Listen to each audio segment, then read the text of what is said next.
All aboard! This year, we're bringing the new year with style. We have our tickets, we have our costumes, and we are boarding the Terror Train. That's right, we watched Terror Train. We watched it so you don't have to, so you know what time it is. Horror, so bad and scary. Splitting up is never okay. Plot, who needs it? Don't turn on the lights. Cars don't ever start, but that's alright. Running upstairs instead of out the door. Good acting, what do we need that for? Horror, so bad and scary. Enjoy the show.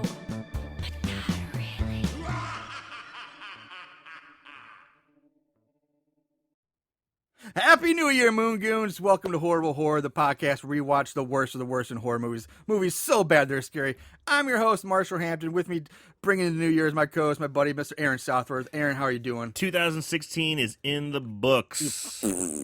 Just 16. That's one thing. Dude, everyone keeps saying how crappy 2000. It's been such a weird, up and down, crazy year. Personally, 16. Just for me, and Camp Aaron Southworth, it was a great year. It was really good. I got a new job, I like it. I got a house, I like it. Everything's coming up, Aaron, 2016. Everyone else is bitching. I'm happy. All right. Well, it's all proper perspective. So Indeed. There you go. But yeah, speaking of this new year, we are so popping the champagne, popping the bubbly, and bring out the noisemakers for this week because we are bringing the new year with Terror Train, the 1980. I guess a lot of people call it a classic Jamie Lee Curtis Terror Train. Scream Queen classic Jamie Lee Curtis is on the Terror Train. She's all aboard. Make way for the Terror Train. Look out, the train is on the tracks. Little Public Enemy. Yeah. See, I was going to do some Ozzy, some Crazy Train for in the intro music, but I was like, you know what? On the small off chance that would actually ever get to him, I have a feeling he'd be the kind of like sue for royalties or rights. So I'm like, I'm not gonna put that in there. I'm not gonna all aboard the Terror Train. Yeah. Going off the rails like a terror train. There we go. There it is. Now we probably have to owe him royalties or something. Well, with my awesome singing voice, of course we would. So actually, this movie was released October 3rd, 1980. Written by T.Y. Drake and directed by Roger. This guy's last name is insane. I'm going to butcher it. We butchered like names like Smith. So. Yeah. Roger Spottiswoode. It's spelled Spottiswoode. Spottiswoode. Spottiswoode. It's a crazy name. He is a Canadian director, I believe. This was his film directorial debut, and he actually went on do a lot of other movies that people have heard of, like Turner and Hooch, Air America, the classic Oscar award-winning Stop or My Mom Will Shoot. Oh. But he did do a Bond movie, Tomorrow Never Dies, and The Sixth Day with Arnold Schwarzenegger, sci-fi movie. That's an Arnold movie I haven't seen. Really? Yeah. I remember watching it. It wasn't too bad. I heard people say, it's all right. I just haven't gotten around to it. But those are just some of the bigger movies he's ended up going on to direct. Now, this movie currently is only found by buying it on disc at Amazon. I think you can watch it on YouTube, but I can't comment on the quality of the film or how good it's going to be if you watch it there. The cast... Slid that burp right Yeah, there. sorry. I was hoping that would kind of go unnoticed. I apologize. The cast, of course, like we can't talk... everybody knows Jamie Lee Curtis. This was right in the middle of her Scream Queen dynasty, if you will, her legacy building. I like that, her dynasty. So we're not going to talk. Everybody knows her. Now it also has. This is the one and only acting role by magician David Copperfield. Now he's been in other stuff as himself, but this is the only time where he's playing the magician. Yeah, real stretch. He plays the magician. Yeah. Now, there's some other really interesting things about some of the cast members in there, so sit tight. First of all, I'll save some of the bigger ones for last, but one main character is Doc, is played by Hart Bochner, who was big in the 80s. He had 52 credits. He's still working today, mostly TV spots, but his other Korean films, he played Harry Ellis in Die Hard, the original Die Hard. Oh, shit! I just watched that movie for the holidays. Yeah, great Christmas movie. Show her the watch. It's a Rolex. Always doing blow. Now, the black guy, Jackson, he's played by Anthony Sherwood, who was in the movie Honey with Jessica Alba. He was also in 1981 Scanners, which is another kind of horror movie. Yeah. And he's, again, been a very successful character actor throughout the 80s and 90s. Now, there's a couple other interesting things. Now, there's this girl who plays the bunny girl. She has like one line the whole movie, but I found it interesting that she's played by Andres Keenan. Now, she went on to be a very successful casting director. She's got 147 credits as a casting director for such big, like, giant movies like The Immortals, White House Down, Warm Bodies, Riddick, X-Men Days of Future Past, she was the casting director for, Bad Santa 2, and it goes on and on. And this was her only acting job in her entire resume. But it was just kind of interesting. Screw these bitchy actors. I'm going to judge them. Yeah, I'm going to judge them and hire them. And the last two people I'm going to mention is, because of the time of the days, we have Dee Dee Winters, who at the time went by AKA Vanity. Now, Vanity, for those younger audience, she was a singer in the 80s. She was born Denise Katrina Matthews, and like I said, better known as Vanity. She's a Canadian singer, songwriter, dancer, and actress, and model. But she actually turned away from her music and acting career to concentrate on evangelism. Oh. Yeah, really odd choice. Her career lasted from the early 80s until like the mid 90s. She was the lead singer of the female trio Vanity Six from 1981 until 1983. So very short-lived girl group. It was a trio. Yeah. Called Vanity Six. Six. Yeah. It's the 80s. Just remember, that's our excuse for everything. It was the 80s. Just let it go. So they had, they're best known for their 1982 R&B funk hit Nasty Girl was their big hit. Her music career also included 2 solo albums on Motown Records, Wild Ammo and Skin on Skin, as well as minor hit singles Pretty Mess, Mechanical Emotion, and Undressed, which was in the movie Action Jackson.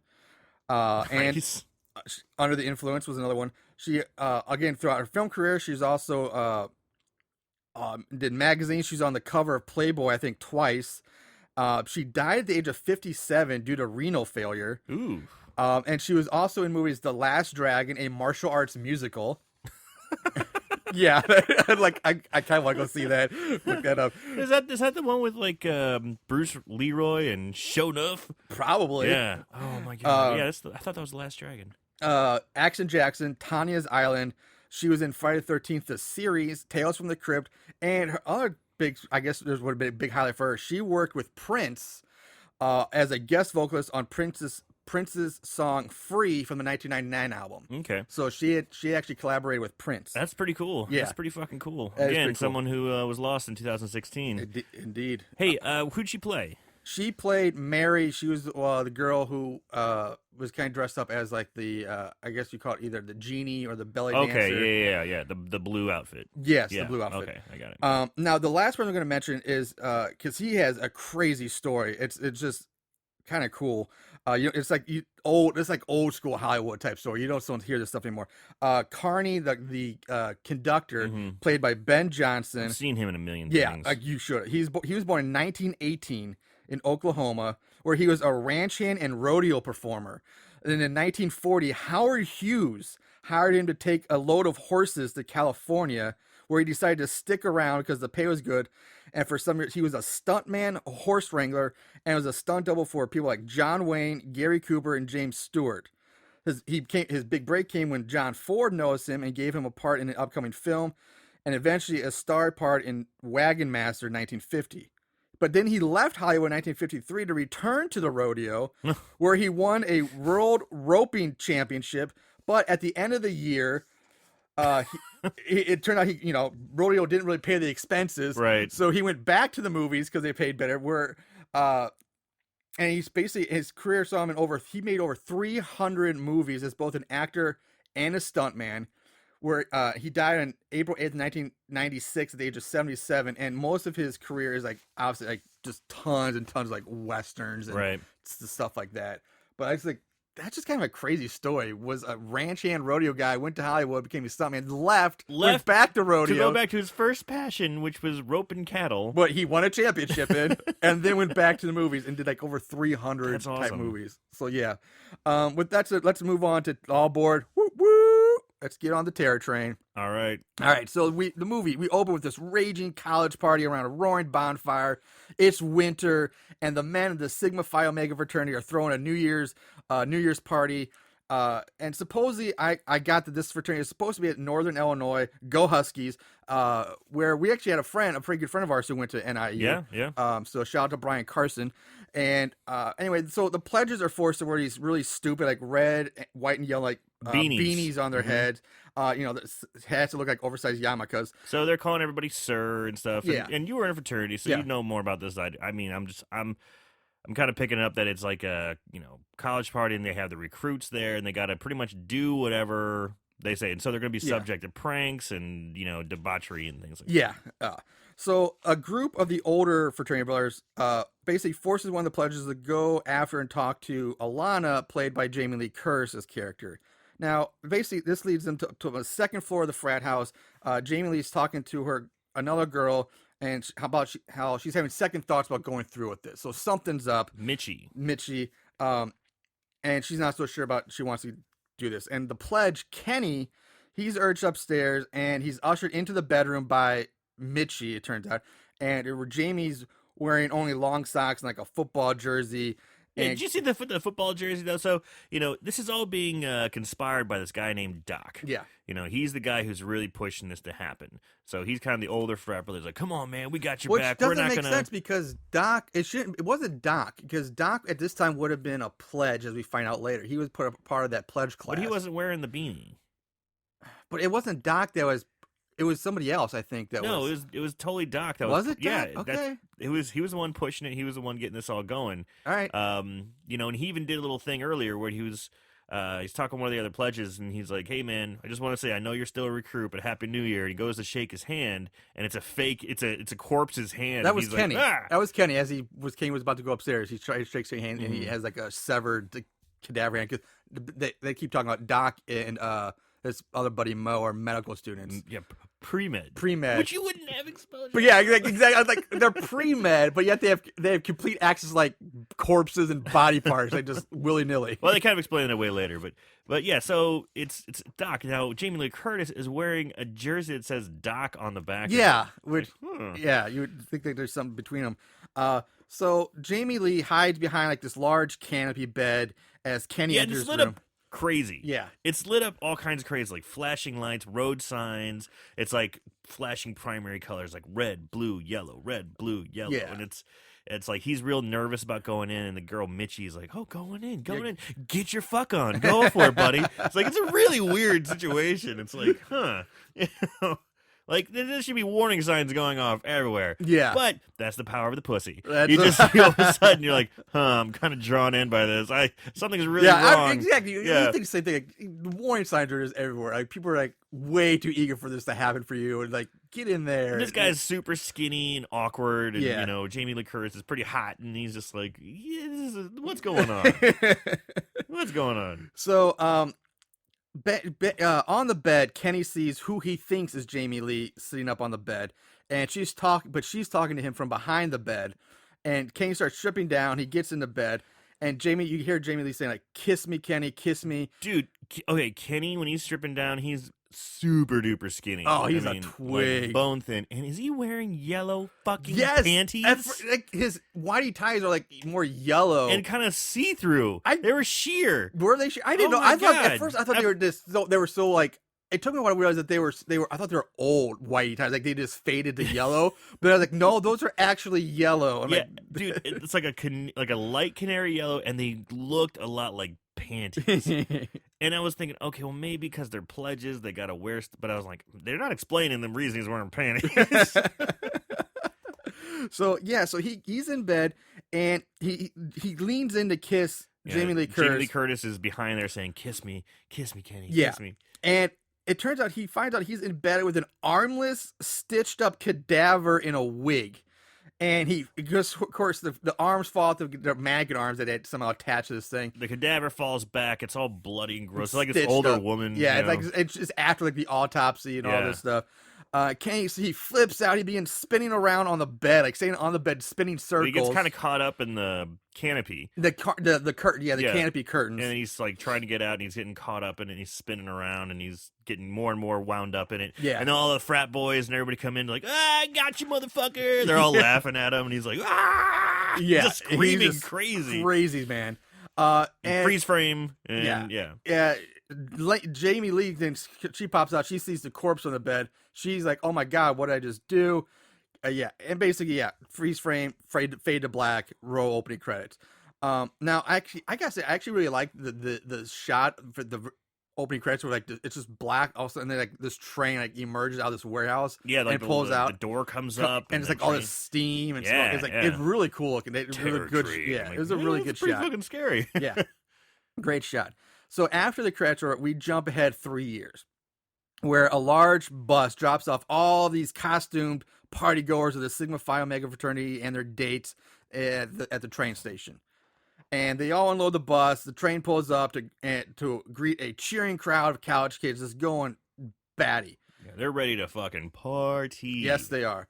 Now, if it's not clear already, let's make it very clear. Everyone is dressed up in costumes and masks for New Year's, which if you kind of stop and think about it, kind of makes this whole premise seem wrong because like I had an issue with this because if this is New Year's Eve, which is supposed to happen, the college would be forced to close down. They'd be on Christmas break, which means all the students would have gone home. So in the opening of the movie, they shouldn't have been at the frat house where the party was taking place because the school would have had it shut down, sending the students home. The same goes for now because I don't think any of the frats that had massive parties like this when school was out because there was no one left around to party with. Well, I mean, they did say this is their last college showdown, throwdown, you know, so Which maybe again makes people just weird because- gathered together. Yeah, I know. It's Because they still have to graduate. Graduation would be the big party. But they also mentioned a lot of them were graduating early. Okay, I think for like Mo and Doc, who were it's their Yeah. last one. But still, it's like it's weird because it's New Year's. Like we went to college. I was in fraternity. My fraternity, we never had parties like massive fraternity parties when school wasn't. We were like everybody's home, visiting family and friends, doing their own thing. Obviously, you were in a loser frat then. Because these guys are partying hard. Way harder than Teak style, baby. Woo! But man, it just seemed weird. Like it didn't seem right. You know, it shouldn't have been happening. It's a minor. But yeah, it was all easy. But there's like 100 of people, like at least 100 people at this train station. So anyway, the train's conductor is in this like the station office, like, and he's talking to like the dispatcher. And the only thing we really learned that during the scenes that lo and behold, this train doesn't have a radio. Which are you fucking kidding me? Yeah. It's 1980, not the 1880s. Yeah, he's saying how old it is. He's like, God damn, this train's so old. Like how do you not have a radio? And if you don't have a radio, why the hell do you need a dispatcher? Right. How can she even contact you? There'd be no reason to. So, like, how would this train even be allowed to be in service without a radio today? So, beyond that, just incomprehensible oversight there. I don't even get it. Finally, everyone boards a train, and here we see a kid in a Groucho Marx costume who he's telling jokes and trying to entertain the others, and we saw him earlier doing that. Yeah. But now he's been stabbed through the stomach with a sword. And because of his antics earlier and his joking around, everybody's just walking past him thinking And everybody's it's just like, going wild. It's pretty believable. You Yeah. know, it's Like, like, oh, that's everyone's such a just good everyone's prank. jumped up, ready to get on the train, all hyped up. Everyone's running around acting kind of crazy. You know, the conductor's like, you crazy kids. Everyone's having a great time. They look Yeah. over and he looks like he's hamming it up with a sword through his stomach. Yeah, but of course it was like, oh, it's just a joke, gag, who cares? Haha, good one. They get on the train.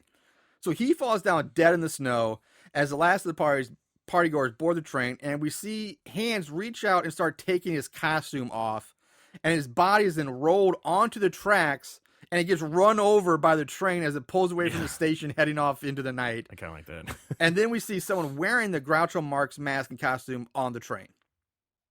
So the man in the mask watches from a distance as Jamie Lee has a conversation with a friend of hers, which is Mitchie again. Mhm. They talk about graduation and missing each other and blah, blah, blah. It doesn't matter.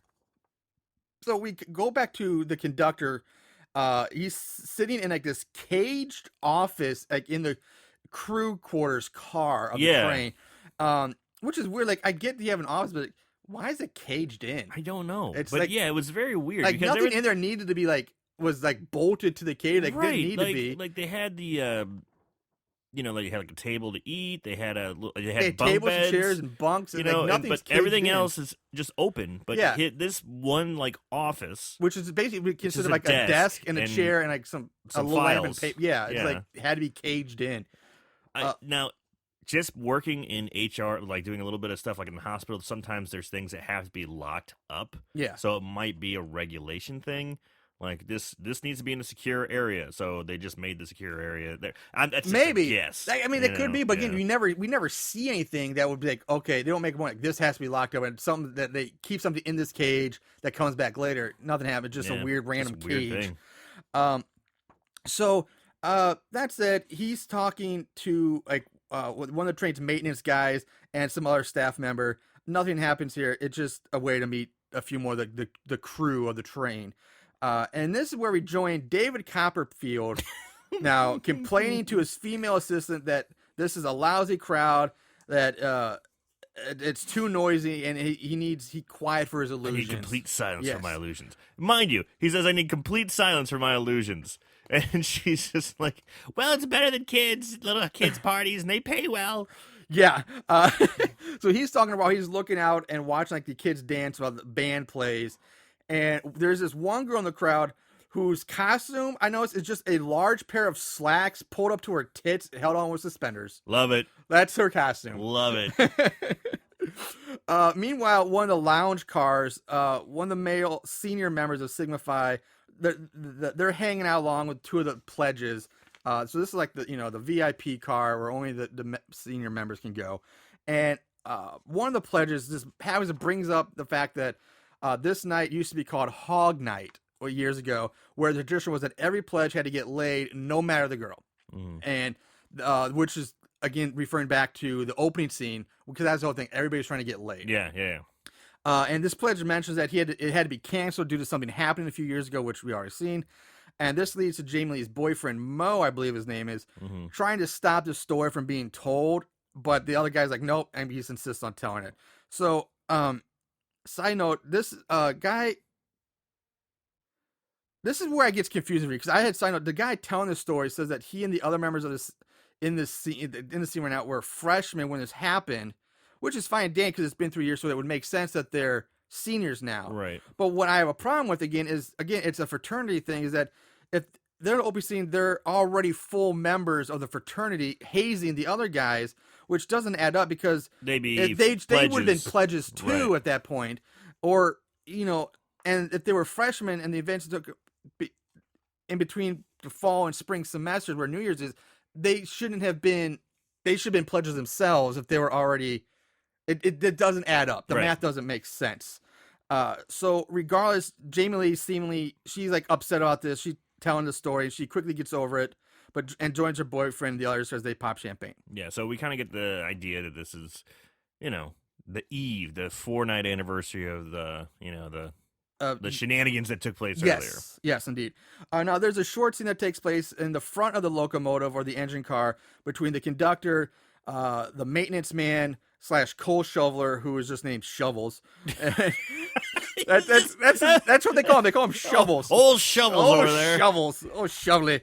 He'll do a dance for you for some whiskey and a can of beans. God damn, Shovels.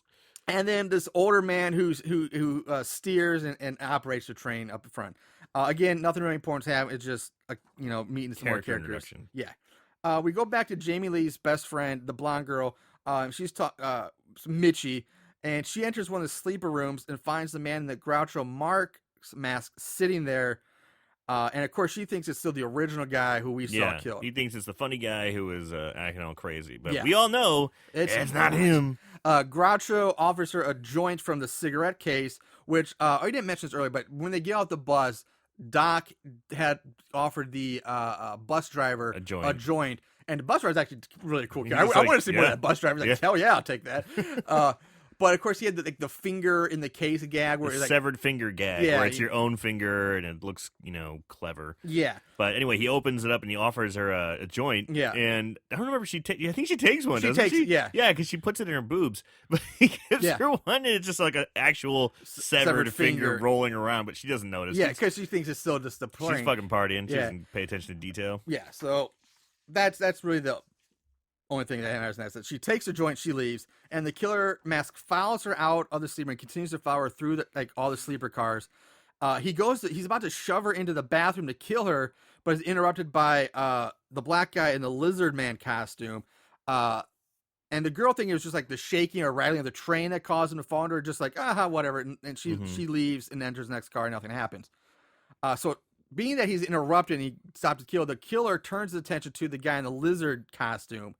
And this is where I learned that the guy that Groucho Marx mask, thank you. Yeah. His name was Eduardo or Ed. The original, Eduardo. Yeah, that's right. The that's original right. guy. That's right. And so the black guy keeps saying Ed, Eduardo, keeps calling him DJ, Ed. I think is the Yeah. black guy's name. Isn't it DJ? No, I think it's Jackson. Later. Okay.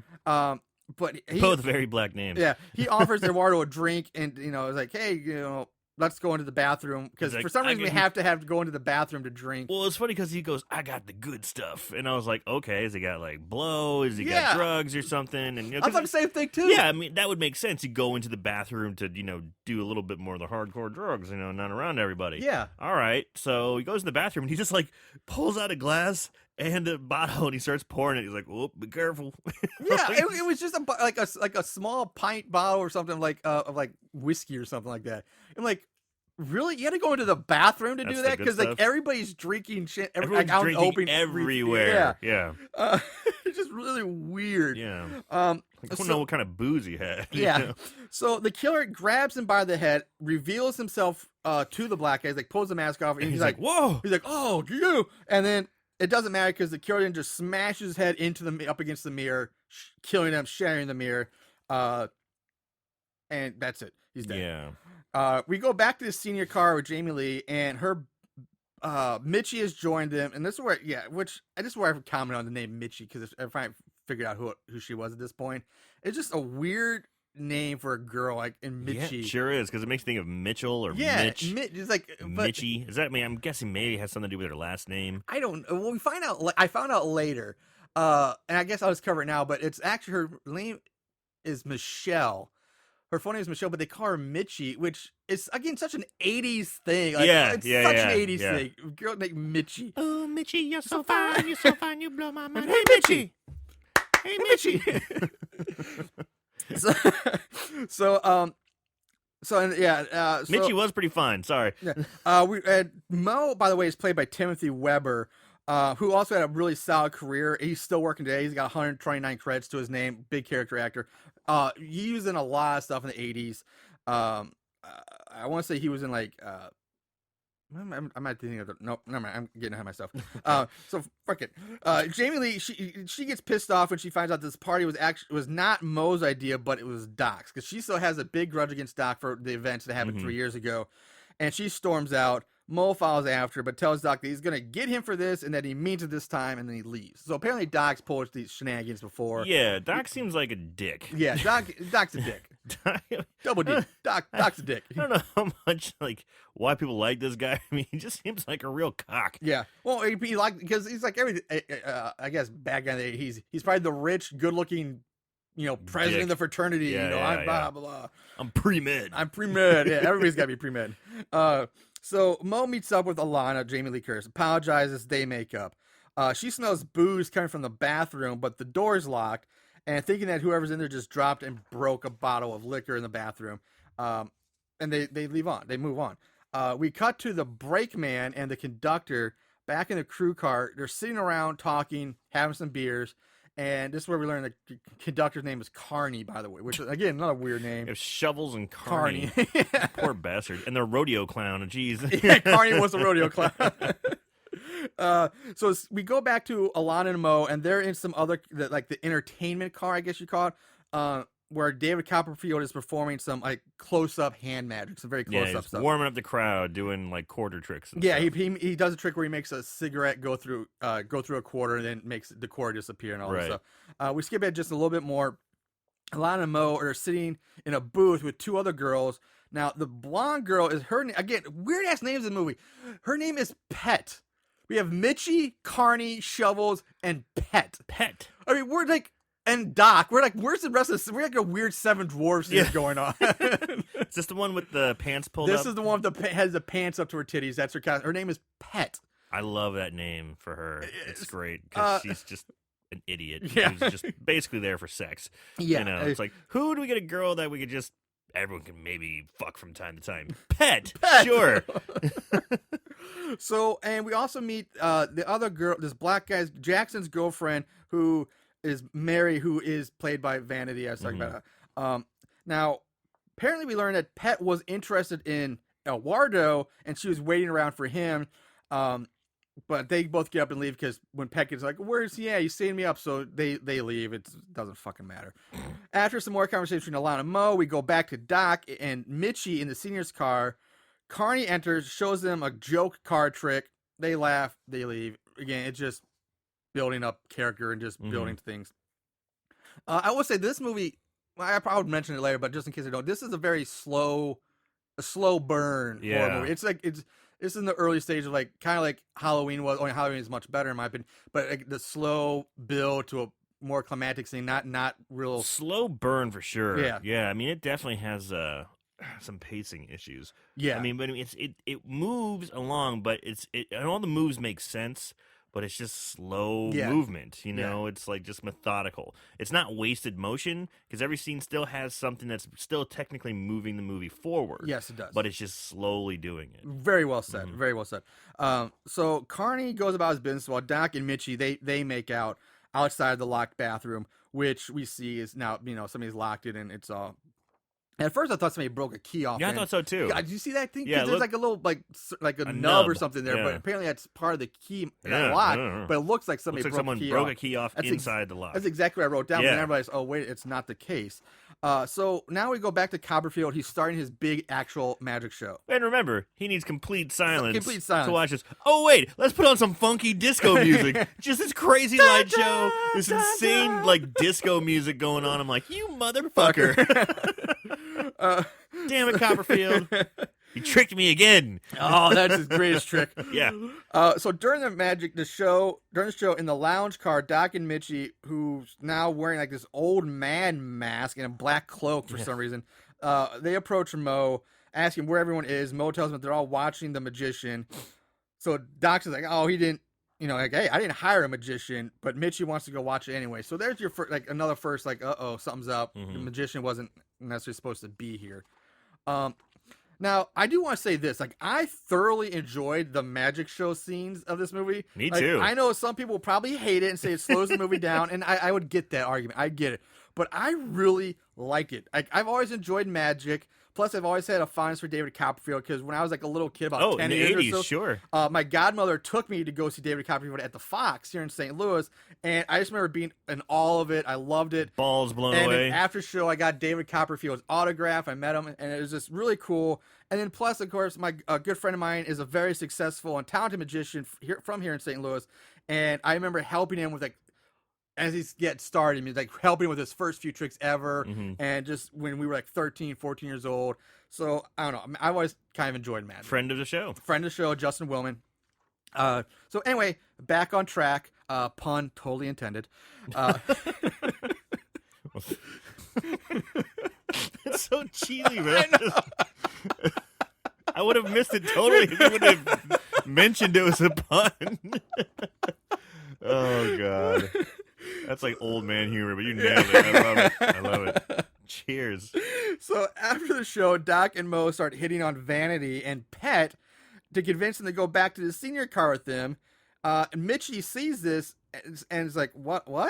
And this is where I started losing respect and stopped really caring about Mo, because this whole movie, he's all been about Alana and I love Alana. And for the last 10, 15 minutes, He's been Yeah, like they being get- all down and sad because Lana's been upset. He's like, oh, I gotta make it They up get to into her. an argument, Yeah. a mild argument and he goes, I don't know if she'll get over this one. Okay, if you don't think she can get over this one, you should probably try hard. Yeah, probably not- try hard and not- win her back. Be like, fuck it, where's that girl everyone fucks? Pet, there she Yeah, is. I'm sure Lana will get over that. Way to go, Mo. Yeah.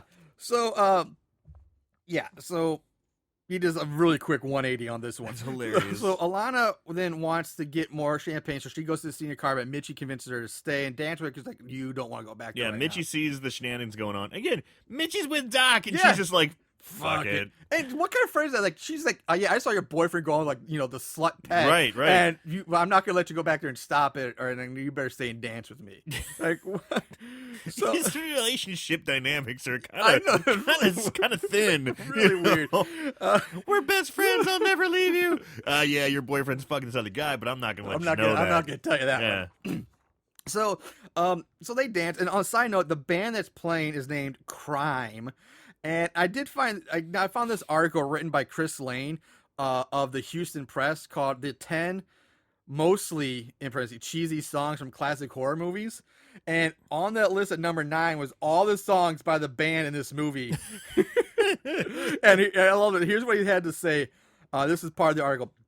The Party Train features performances by a slightly sinister magician played by none other than David Copperfield and by a mellow rock band called Crime, seen plodding through several songs during the film. I'm always curious when I see bands in movies, so I spent time trying to research Crime, and not much information is out there. Were they a real band of some kind? Maybe local to Montreal where most of the film was shot, or was Crime just an invention for the film? They certainly aren't the early punk band of the same name from San Francisco, so this group's contribution to music history may be limited to Terror Train and shrouded in mystery. Huh. So I'm like, fine. And then just I was curious about the rest. The rest also on the list are songs from other horror alumni movies. Okay, awesome. Number 6 on the list is Gangsters of Rock from Graduation Day, which was Nice. episode 17, which coincidentally was the same episode that Magician and Justin Willman was on. Oh, awesome. So we have 2 links there. And right behind that, number 5 was Sitting Here at Midnight from Phantasm. And in case you're curious, number 1 on the list was Party Time from The Return of the Living Dead. Nice. So yeah, the rest of the list is you can search that article if you're curious to see the rest of the list. So chugging along. Wah, wah, wah. Okay. Doc and Mo lead I Pet have a feeling there's going to be a lot more of those. back to the senior car. They notice that the bathroom's still locked. The conductor comes up as they head off into the other car. Carney's knocking on the door, and he takes out his super conductor key, Ancient key. unlocks the door, and finds the dead body of Jackson lying on the floor with a liquor bottle hanging out of his mouth. However, there's one majorly thing wrong with this scene. That the mirror on the wall that the killer smashed Jackson's head into and shattered is now completely fine. Fine. It's No broken mirror anywhere. Not even a smudge on the glass. Yeah, and he's down on the ground. He's got the mask on, and there's blood on him. Not Yeah, a ton of blood, but It's there's like coming still- out the top of the head. Yeah. Yeah, there's some blood on him, and the conductor's like, "Oh my god!" Yeah. and reaches down, and it looks like he's looking for the pulse, and he pulls back, and it's got some blood on his fingers. He's like, "Ugh," and he looks at it for like a minute. I'm like, "Yeah, man, it's blood. Okay, Yeah. come on." So we go back to dance car. Mitchie takes her mask, waves bye to Alana, and she just leaves. But we see Copperfield walk past Alana. They lock eyes as he continues on. They're locking eyes as he continues to walk away the same way Mitchie did. Old David Copperfield. Yeah, Yeah, he's making some magic eyes. yeah, he's got magic eyebrows. I'll tell you that. Damn, those things were bushy. They're bushy. So in the crew car, Carney tells the brakeman about Jackson's body and tells him to keep it quiet for now. Like, let's not get this out. Yeah, 'cause he And doesn't know if it was a suicide or what. He just They don't know. or if it was an accident. Yeah. He's like, I don't know. So he doesn't want to ruin a good time. yes. Which I don't know how I feel about Yeah, I that. can't. but, well, Honestly, it makes emotions as well. Like, I- you're kind of in charge. It's kind of your responsibility. yeah, Like, it's, yeah. I mean, you hate to be a party pooper. I get it, but it's like to respect the party that much and not mention that one of your friends is dead. Dead? You know what I mean, like honestly, now that I think about it, from here on out, everything that happens is Carney's fault. If he would have Kinda. stopped the train and said, "Hey, we have a problem here. We gotta stop and turn around." We got someone who died. Yeah, party Yeah. over. Mhm. Nobody else would have died. This is all or, Carney's yeah, fault. well, we don't know that for sure, but still, it's just Well, they weird. might not have died on It's- this night It's on just the a train. weird thing to stop the part, like to not inform anybody about Yeah. this. You know, No, like, Grant, the killer could come back and Larry died, killed him on his own, but they would not have died tonight on the train at the party if Carney would have done his job. But anyway, so he calls the train's operator and locomotive, and they talk about where they can turn around or try and make an emergency stop, which they never do. well, they kind of talk about it, and they're like, "Well, we go here, we go there. It's gonna do this. It's gonna be a hard turn. I don't know the trick." They mention they go, I guess the quickest route is just to go straight. So they give it a little bit more gas or coal to get going. They get shovels working get overtime. Shovels, get your ass in gear. So now Charlie the brakeman is guarding the bathroom door, keeping people from going in there and using it. People are trying to pee. It's like, oh, it's out of order. Go on. use the other one. Carney comes up. Charlie opens the door, and inside he sees the costume body on the floor. But now the body begins to move and just act like a really drunk guy just fell over. No passed blood. out. Yeah, no blood anywhere. Carney swears he saw the blood and says something has happened. Maybe it was just a practical joke. He says, fucking medical students. Yeah. Actually, I don't think there's an F-bomb in this movie, come to There think might of not it. be. I think he just says, medical students. Damn medical students. Yeah, God damn. pranksters. So Carney helps the man out of the bathroom as Mitchie walks up, and she of course thinks it's Jackson, so she takes Jackson and leads him away, helps him off. And we go back to the senior car where Doc, Mo, and the girls are drinking champagne. Vanity decides to pull out a yearbook for some reason, because of course they happen to have one. And inside she finds a picture that has Kenny in it, and she says, "Hey, who's this guy?" And Doc says, "Oh, that's Kenny. He couldn't handle it. Don't worry about him." Yeah. Then Doc takes Vanity away to fuck her while leaving Mo with Pet. Basically, that's what Yeah. supposed to happen. Meanwhile, Mitchie is in one of the sleeper cars with who she thinks is Jackson, and she's trying to get him into one of the bunk beds. But for some reason, like, people are about to enter the car, and the two of them just like leap into the bed and close the curtain, like Very ninja-like. which is like, why couldn't you have been seen just talking to him? Like, why do you have to like, oh my god, nobody can see us talking in a train car together? Yeah. It was I mean, really weird. again, I guess, I don't know. So I don't get it. So, and she's talking about how she Let's thinks. sneak a conversation. Let's sneak some alcohol. Yeah. When it's everything around you is happening the exact same way. Yeah. People are talking and people are making drinking. out and people are doing Yeah. it's People are banging in that's these little basically the whole tents, point of this yeah. party. There's no need to be secretive about right. it. It's you're on the fuck train. Yeah. That's exactly what it is. Yeah. The fuck train. Fuck the terror stuff. That's how it started off. It should be called fuck train. If no one got killed, that's what it'd be called. Yeah. So after Vandy and Doc, they leave Mitchie just wants to get fucked by Jackson. Yeah. That's all. She lays back on the bed. Mitchie closes her eyes. She's like, touch me. She's like, just fuck me. Yeah. Because she's like, oh, your man's fucking your girl's fucking my man. So fuck it. Let's get back to him. The killer begins to like feel her up. He takes off one of his gloves and he puts the exposed hand on her chest. And it's a black guy's hand. It is a black guy's hand. And she makes a comment about how cold the hands are. And she opens her eyes to see that the hand on her chest is the severed hand of Jackson. She screams. The killer reaches out for her. Covers her mouth. And it cuts away to the train speeding down the tracks. With the whistle blowing super loud. Yeah. And we go back to Alana and Copperfield in the lounge car. Again, they lock eyes and for like have a little magical moment. Googly eyes. Yeah. And they start a conversation. He performs some more magic for her. Floating a rose. Yep. And then he seems to just disappear as Doc and Poof. Vanity He does. walk He up. like quite literally just goes poof. Poof. He disappears. Doc tells Alana that Mo is sorry and he wants to bury the hatchet, so Alana goes off to find him again. We know that's not the case. Doc being a dick. So Doc is setting Mo up because he knows he's in the senior car with Slutty Pet. Slutty Pet. And, they're going to bang. And, it's like basically Mo saying, going, all right, I'm going to break these guys up. Yeah. Like, They've been together for like 4 years. I'm going to break them. Like at least 3 years. Like, what a dick. Like, That's a dick move, He's supposed to be man. your fraternity brother, your friend. You're like, I'm going to break these two. I was like, whatever. Fuck Doc. Yeah. So This now we go back to Mo and Pet in the senior car. Pet is flirting with Mo and dancing around and doing a striptease. She's like basically throwing herself she's at doing him. everything she can to get Mo to, and he's like, no. He is trying to He's resist. holding off. He's holding his ground for He's now. holding off, but really he should just leave because Just get up and leave. Yeah. Like she can't. Yeah. It's tough, man. It's tough. I've been in those situations. I'm sure you've been in those similar situations. You're like, I shouldn't, but you just kiss something that just like all of a sudden your feet become like stapled to the ground. You can't move. You're like, oh, I gotta get out my boobs. You just can't do it. So in the crew quarters, Carney and Charles, they're still trying to figure out what happened in the bathroom. They're talking about the blood, and Carney even mentions how he did break the mirror without cutting himself. And again, the mirror wasn't broken. So continuity So, there. yeah, big and he continuity goes, here. how do you break it? With a hammer? Yeah. But no, it wasn't broken. It wasn't broken at all. So we get to another scene of Copperfield doing more close-up magic for a crowd, trying to convince a skeptical Doc that magic's real.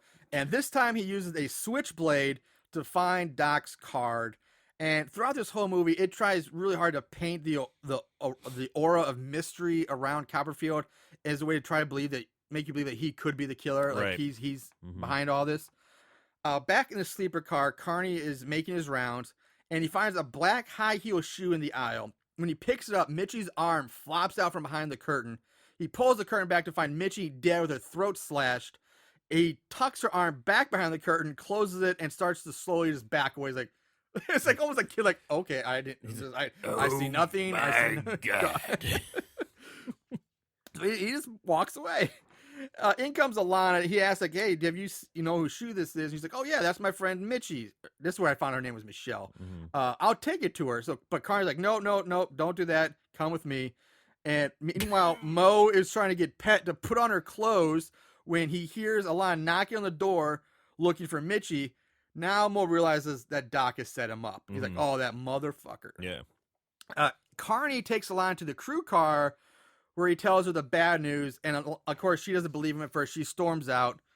Mo finds Doc watching the magic show and confronts him about Alana. Doc says, just chill, watch the movie. Like, dude, don't worry, we'll just watch the show, man. So I just try to break you guys up in a horrible, horrible way. Just chill out, man. David Copperfield. David Copperfield, man. Yeah. It takes all your cares away. You make them disappear. Yeah. Vandy is pulled up on stage to help with his next trick. It doesn't really matter. And we go back to Alana, who is frantically looking for Mitchie in the sleeping car, and Carney is trying to calm her down and stop her, but she does find the Mitchie's body. She breaks down crying. Big scene. After more magic show, we go back to Carney talking to Alana about Mitchie's death and the events that happened in the bathroom. He realizes something. He realizes something really abruptly, and he just leaves. Like, uh-oh, and he goes. And he finds a bloody rag in the trash bin in the bathroom. So there's the blood. Okay, cleaned up the blood. Yeah. Back to the magic show, Doc nudges Mo to, like, wake up. He's like, hey, wake up. But Mo just falls over on the floor. And at first, Doc thinks you're just drunk playing around. Come on, haha, get up. And then he finds blood on Mo's neck. Doc screams out for help, but no one can hear him over the applause for Copperfield. Everyone's going so crazy for David which is Copperfield. Such a bullshit excuse. First of all, they're in a tiny train car. He's yelling at the top of his lungs. Yeah, he's going crazy. Help! Help! And people are just like, yay! David Copperfield, man. David Copperfield. All right. And nobody can hear him screaming even as he's walking right past him. His ear like, help! And it's bullshit. It's bullshit, but it happens.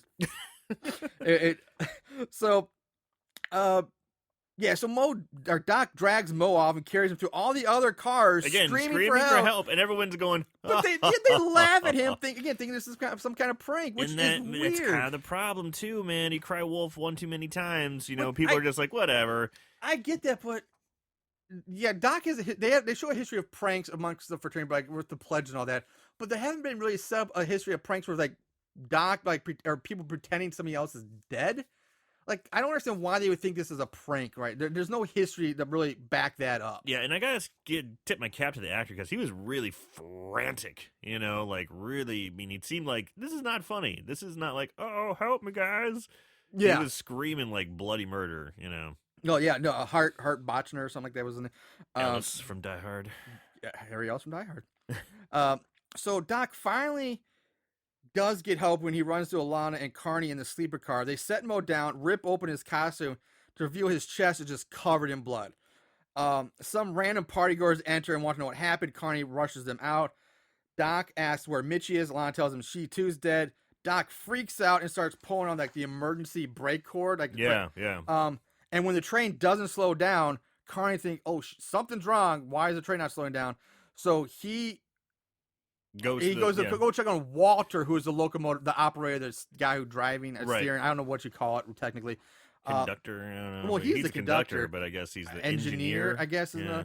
He rushes off and he runs past Charlie, who's lying face down on a bed in the crew car, yelling, "Emergency! Emergency!" He gets the locomotive, slams on the brakes. This sends everyone on the train reeling, falling to the floor. Crime, the band goes tumbling down. Now, okay, before I go on, I have a big problem with Moe's death here. Is that what the fuck happened to him? You never really know what killed him or how he died. Magic. It's magic. But there's no, like, you never see anybody near his body. He doesn't get stabbed. You don't see a slash. He's just dead. Yeah. And it's really anticlimactic, and it's really bothered me about this movie. Yeah, what happened? Because he was sitting there on the ground talking with right Mo, next to Doc, like shoulder to shoulder, and you're talking to each other, and then all of a sudden, he's dead. Yeah. Which also, they're on the floor. They're not even like standing up or in the booth. So like, it's not like somebody could just walk right past him real quick, slit his neck, and keep walking. Like the killer would have had to like bend down next to them and either stab him, slice it very close, very slick and stealth. Yeah, about it. which I guess again you could again try to play out. It's the magician's sleight of hand or whatever, but it's still bullshit in my mind that I really have major issues with Moe's death in this movie. Well, this is the little hint they try to do too that it may be the magician is when they're watching the magician show. He disappears off the stage when the girl covers him up. Yeah, and then all of a sudden he appears right behind Mo and he appears in the back of the Doc, train. Yeah, right behind, like Mo and Doc are sitting down next to him, so he's at the back of the train. So you're thinking maybe it was then. I honestly get that's what they're doing, but it's just the fact that it still doesn't track with me. It doesn't really. And there's another train pun.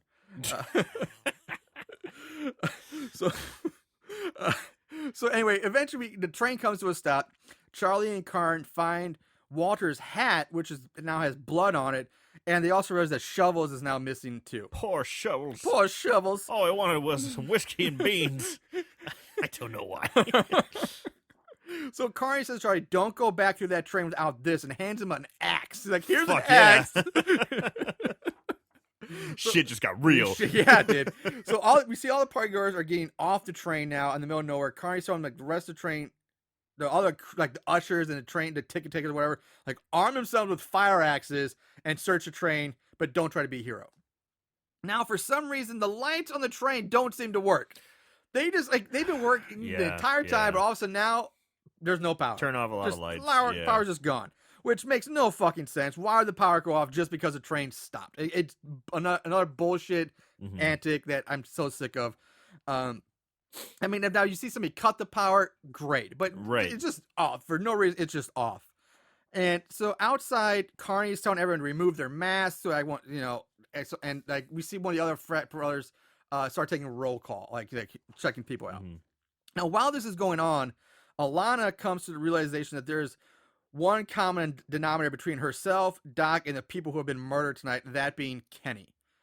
She goes on to say that she tried to visit him in the hospital after the prank, but she was not allowed to see him, and she was told that he had killed someone, but it was unclear if it was an accident or not. But he did kill somebody. Somehow, some way. We don't really get much more than that. So Kenny, this wasn't just a fun little prank. He's been fucking traumatized. Yeah. So Doc grabs Alana, and they head off together somewhere. They just go off. So meanwhile, Carney's addressing the rest of the crowd, and he's telling them that they have no choice but to get back on the train because they're out in the middle of nowhere, and if they stay here, it's too cold, we'll all get freeze to death, or blah, blah, blah. Yeah, but he's saying, stick with your friends, people you know, dates, stick together. Well, they basically confine them to like two cars or something. We're going to keep you in one car or two. Yeah.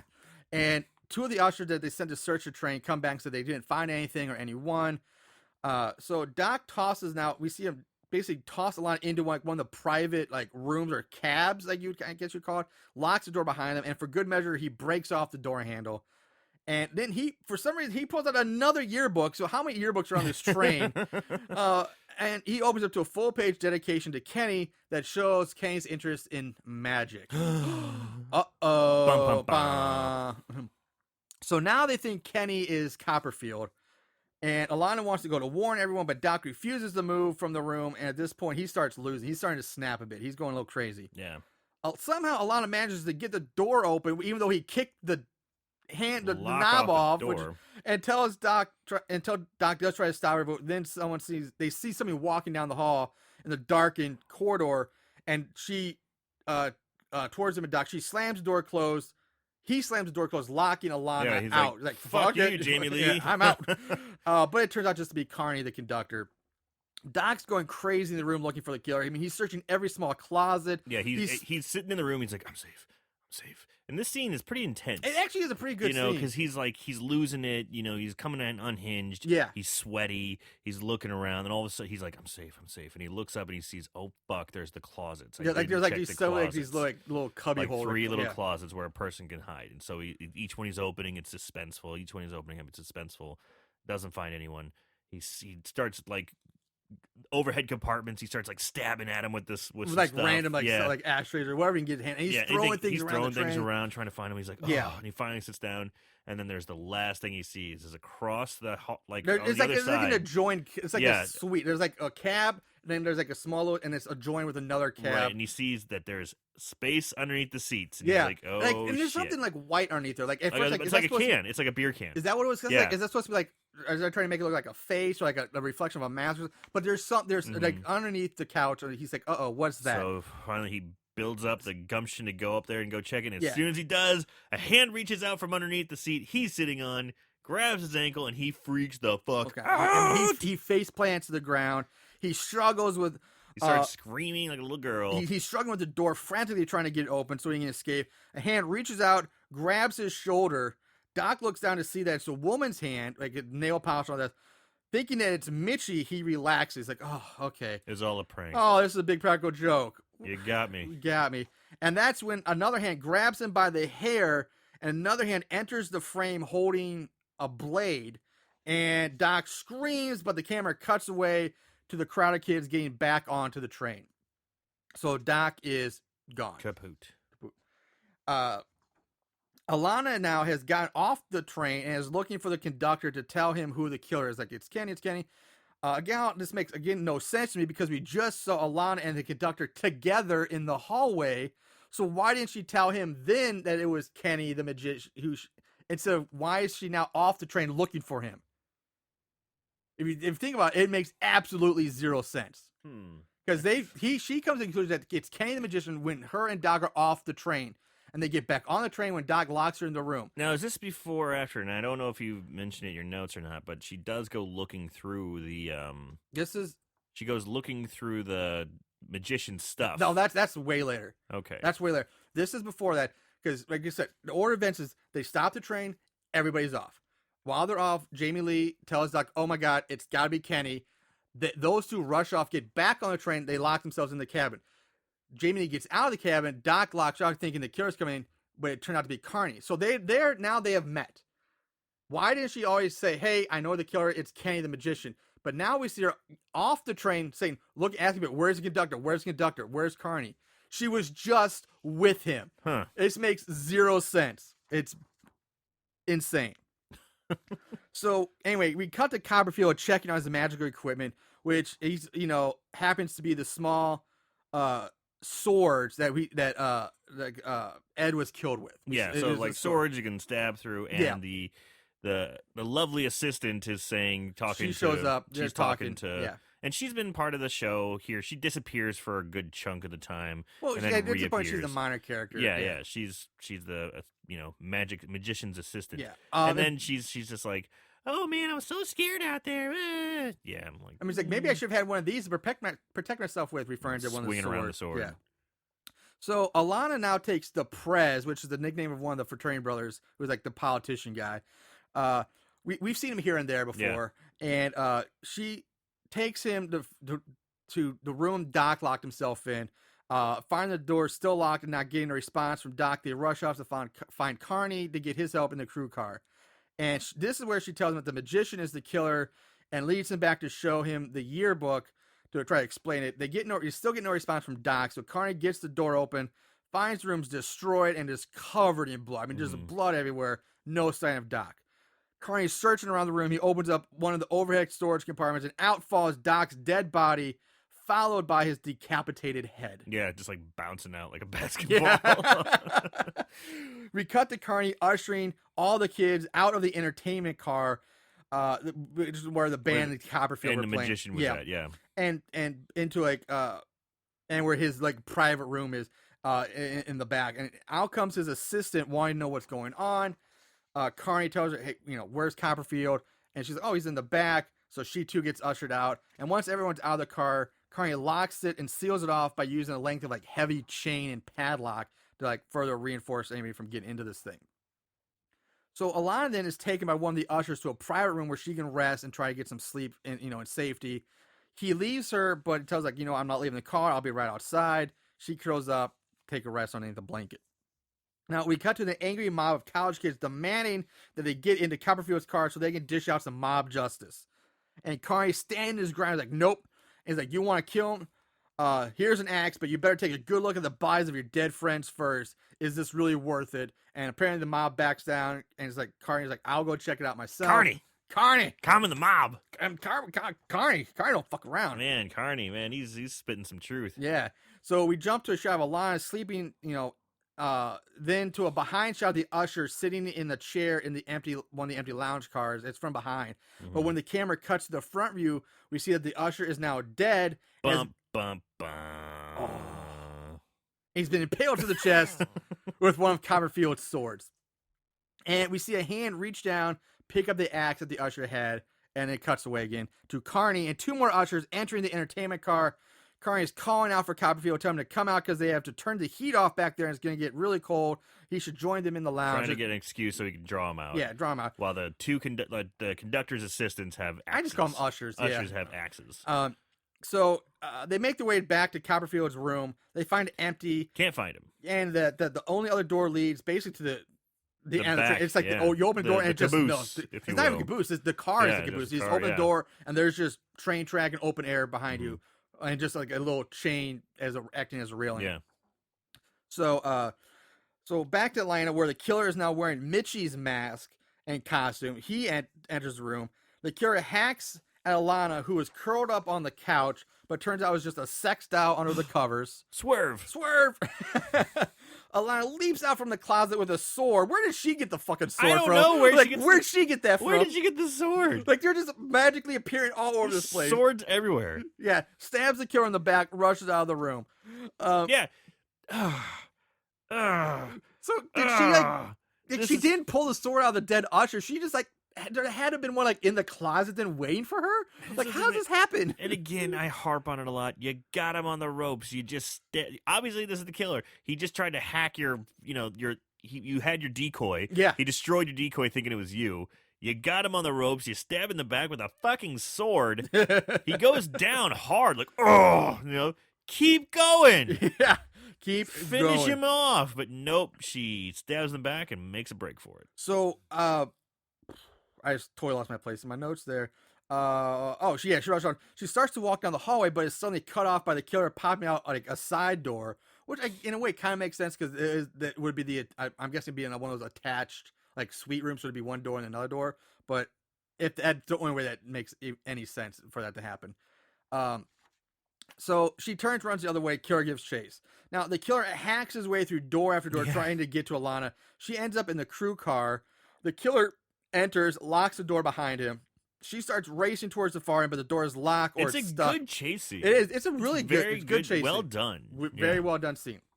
I will give him credit for that. The door is locked. It's stuck. It doesn't matter. Either way, she can't get out. The killer closes in on her, grabs her, slams her head against the wall, and then grabs her by the neck and like lowers her to the floor where he mounts her and begins to strangle her. And just to cause her more pain, he just rips out one of her earrings. It's like, fuck you, bitch. Just rips out an earring. Dick move. Give me that. She's like, ow. So she is able to finally bite his thumb, which gets him off of her, but only for a second. And it just severely pisses him off. Yeah, even more. he starts doing a little ground and pound. Dude, he cold cocks her across the face, and in doing so, her shirt just gets ripped open. Like, don't know how that happened. Magic. He punches her so hard, her shirt rips open. Magic, I tell you. So she's got her bra on. Yeah. But she's able to get her feet underneath him, push him back off, and as soon as he does, he flies across. Well, she sprays him in the face with like a water-filled fire extinguisher. Now, and I thought the same thing because he gets sprayed in the face with this water-filled fire extinguisher, and he's holding his eyes like ah. And I was like, oh my god. But then I thought to myself, it could have like a chemical flame retardant in it. You know, that would make sense to kind of like. I didn't think about that, but I thought it was like, really, dude, it's just water. It's water. It's water. It's It's like somebody spraying you with a squirt gun. It's yeah. smart. So that's why I was like, maybe it's got some chemical in it, some flame retardant chemical. That would make sense. Then if you're like, oh Jesus, that stuff would fuck your eyes up. So I'm gonna we're gonna go with that. I'm gonna go with we're that. gonna go Yeah, with it's not just water. This guy is like a fucking So- Wicked Witch of the West or something. And he starts melting. So Oh, she, he is wearing a witch's costume. he is wearing a witch's costume. Maybe Maybe he's just in character. I'm melting. Crap. Damn it. So she makes a run for the caged office area and locks herself inside of it. The killer's going nuts. He's banging on the sides, trying to get her. It's pretty intense. Yeah, It's good. And then he finds like this long metal pole. It's like Pike. Yeah, which again, why is there a long metal like pipe? I mean, I can see how you could. Well, I take that back because it does turn out at the end. Like at first it's just pull, but then we see later that at one of it has like a crowbar tooth, like right. Like crowbar. It So looks I like guess it definitely be some sort of railroad tool. railroad tool. Yeah. But it's giant. It's huge. Yeah. It's like a fucking crowbar that's straightened out like a spear. That's like 8 It's feet like long. 6 It's feet, huge. at least 6 feet long. Yeah. So he takes his pole and he's like he's like smashing some of the lights out with it, which Cool. again the lights are now back on in this car for some reason. So it's only a select few cars that Sure. don't have lights. And then he starts stabbing it through the cage, trying to hit Alana with it. Having no luck, he goes back to just smashing more lights. So he's like, I'm gonna take out my frustration on these light bulbs. These lights. And now this is where we see that it's a crowbar, and he starts using it to like pry open the lock. Like he's gonna So he's rip trying this, to break in the door. He's just gonna rip this lock off the door. And Alana's frantically searching for something to defend herself with, and she finds one of those receipt spikes. You see like the dime or something like that. Yeah. And she thrusts the receipt spike through like the cage opening, stabbing Kenny right in the side of the head with it. Now, how this doesn't kill a man straight up? Did it go through his mouth? It goes through his 'Cause cheek. I thought it went through like his fucking skull. No, like the she top went to of- stab him because I was thinking the same thing. I was like, "What the fuck?" But there's a reveal. You see it later. He's got a Okay, big I wound on missed his it. cheek, I totally missed that then. Okay. because it goes in. Yeah. she pushes and it goes Up to the- up to- the hilt. yeah. it goes all the way in. He's and I thought the same thing. I'm like, well, he's dead. He's dead. He's gotta be dead. So he reels back in pain, falls to the floor. Lana kicks open the door, makes a run for it. Kenny gets back up and chases after And her. I don't understand why she made a run for it. I mean, the guy's going to try and get in the door. Just stab him again. You Yeah. know, I mean, you're safe in there. You're pretty safe in there. He catches her in between cars, and they start struggling. But Alana's able to use her legs to basically push Kenny off the train, like in between, Yeah. like the little slot between the two cars, pushes him off the train. Right after Kenny falls from the train, Carney, Prez, and some others enter to find Alana covered in blood. Carney leads Alana away, like, all right, let's take care of you. Now, we cut to a shot of the killer holding onto the side, like some railing or handrail or something, as the train speeds off through the night. Speeds on through the night. We go back to Alana, who's now curled up, resting in the senior car, She's all cleaned up. while Vanity sits nearby. Carney comes in to check on him, tells him that they will be arriving in about 15 minutes, and then leaves. Vanity gives Lana like a quick check. He's like, okay, she's fine. She leaves too. After she leaves, we see Kenny lowering himself down from the top of the train through the window behind Alana. Now, how he does this, I have no idea, because this He's has to be Spider-Man. magic. Because the way it's shot, it looks like he's floating sideways in midair. Like it's not like he's hanging straight down, upside down. He's like, that's where he starts, but then he starts working his Yeah, way that's around the right. window, He's just- where, like fucking Spider-Man, like he's levitating in the air. I know Ugh. nobody can see what I'm doing except for Aaron, but I'm trying to like imitate what he's. Yeah, imagine being upside down and then turning completely sideways, hor- while holding onto a speeding train. Which he's not even holding on to because his hands are in the window. They are. I didn't even think about that. Like he's got to be Spider-Man because his hands like stuck, like glued to the window or something like that. Oh my god, I didn't even think about that. Shit. So unless he's got like some kind of super like monkey tail, like Nightcrawler, like holding himself with a tail or his feet, like It's magic. It's gotta be magic. Ooh, And it's another thing, I was magic. when I was watching that scene, I was thinking, okay, he's hanging on the side. He's got the hair from the mask on, and it's Yeah. not blowing at all. Because if you're imagine holding onto a train, you're hurtling through, Yeah. going at least 60 miles an hour. You think your hair would be flopping around You're all right. over That the thing's place. perfectly Nothing's braced. moving. Yeah. So he's created like a vacuum. He's just like in a space like state. So, so the door to the senior car creaks open. Alana wakes up, but it's just Vanity returning. She's like, Vanity's like, hey, why don't you come join us in the other car? Now things have settled down. And it just turns around and leaves again. Just leaves again. Alana says, does agree to it. She gets up to follow her. But now the movie really tries to build more suspense here during her walk through the dark, empty train cars. Which, again, like, Why would you leave her alone? exactly. If you're trying to leave this person, like, protect this person who's obviously been through a traumatic experience, why would you leave her alone so far away from everybody else? Like, if you're supposed to keeping everybody together for safety, she's obviously like at least 3 cars away from the rest of this Right. group. And like, oh, she'll be fine back there. No, safety in numbers, people. Yeah. Again, Carney, you're dropping the ball. Drop the again. ball on this one, Carney. So she's walking through the dark, like the blackest, darkest train cars Yeah, possible. Like, yeah. again, turn on some lights. How terrifying is this? Like, how scary can we make it? Yeah. Yeah. She gets met by Prez in the and he leads her, starts leading her back to the others. Now up in the locomotive are Carney and Charles, and they say something about. I think they say like, "Oh, there's the station up ahead." So you're thinking, "Oh, a train, flatland. They're going to be there in like 30 seconds." I mean, they're not that going to be far away. They can visually see it. But again, that's another big problem I have with this movie because yeah. it takes a long time for them to suddenly arrive at this place. Shovels isn't doing his job very well. Well, Shovels. Yeah, Shovels is fucking dead. Shovels got shoveled. I think. Yeah. Shovels doesn't burn hot enough. Yeah, he doesn't burn out. So Carney tells Charles to begin like the arrival procedures or whatever the protocol is, and he goes off. So we cut back to Alana, who for some reason is by herself again, even though she was just with Prez. I know. Nope, everyone is like leaving her alone. It's like, oh, I don't want to be around her. She's bad mojo. Like she's standing outside on like the little deck-like platform, which again would have been at the very end of the train, which was in the David Copperfield car, Yeah. which is supposed to have been quarantined off with a lock Right. and key. And we just saw her, and like, how did she get here? Because it was locked. They showed him lock it with like 3 chains and a big master Yeah. lock. So how did she get through that? First of all, and how is this train connected? Because she was in a sleeper car. She walks through the sleeper cars, which means she would have had to walk through the lounge cars, like all the other cars, All the all other the people people. to get back to the car that's supposed to be locked up and boarded off to stay at the very back of the train by herself. Right. When everybody's like, don't leave her alone. Ugh.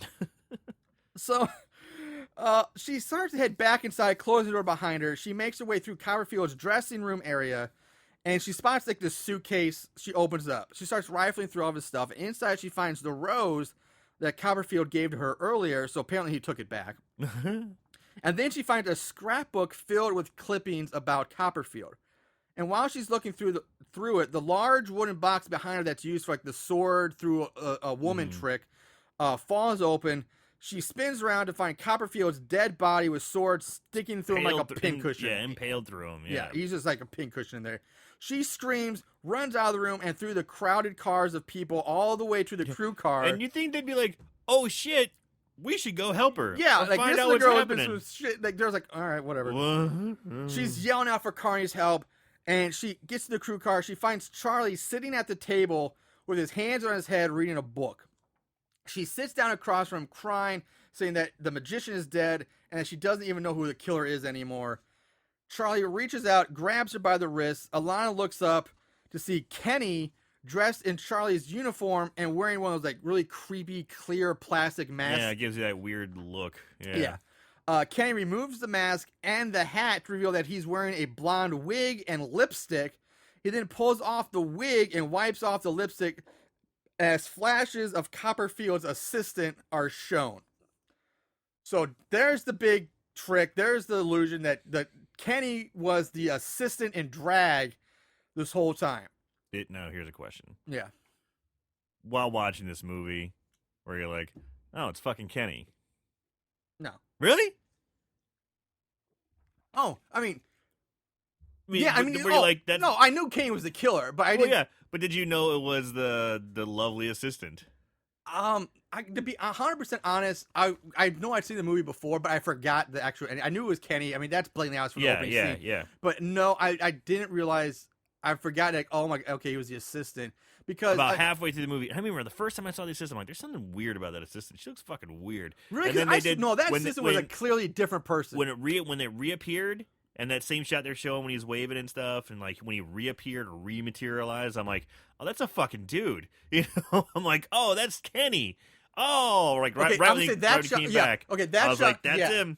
You know, because Because there's a shot where is an actual woman playing the assistant, and they were, very, but it was very far away shots, and she looked weird. I'm like, "Oh, yeah. this I is will give weird." that one shot where she Yeah. reappears underneath the where they do the Yeah. sheet. I will say she did look odd there, so I give you that. That Yeah, might and be I was Kenny. like, "Oh, that's fucking But Kenny." most of the time, it's a totally different actor or an actual woman because when she speaks, it's clearly a woman's voice. It's clear a woman.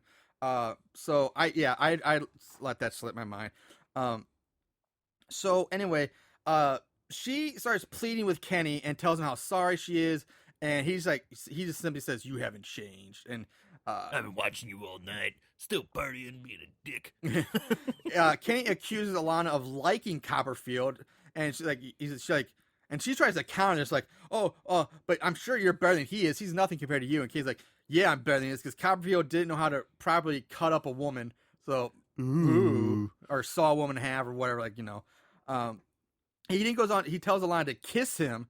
After more flashbacks of the opening scene where she kissed me, Kenny. Kiss me, Kenny. So she slowly leans in and she kisses him. Now she's done a great job here acting. I gotta say, because you can tell there's something clicking in her head, and she's speaking with her eyes. She's doing such a good job. That's of Jamie Lee. Of come on. all right, I better play this guy's game. Let's see how can I Gotta do what I get gotta out do of to this? survive. Yeah, Do what what am I gonna do here? Okay, let's see. I love that scene. It was really well yeah, done. I mean Jamie Lee is great in that. Yeah. So, but this as soon as they kiss, this sets something off in Kenny's mind. Like this is like his PTSD flashback.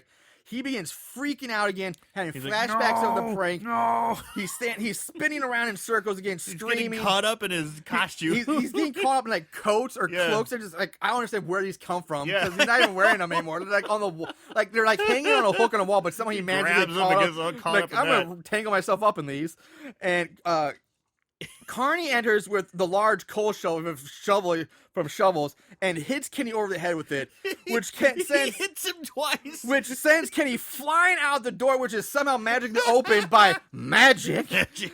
And which again, the train just so happens to be passing over a bridge Over above a stream. frozen river, and so Kenny's body plummets down. Which at the first shot is clearly a dummy, a Yeah. mannequin. It's comically bad. I love it when it lands. Oh, thank you. I love. Oh my god, when it hits the icy rocks, Whoop. it just whoop, and then it bounces and it falls into the icy river where the current carries it downstream.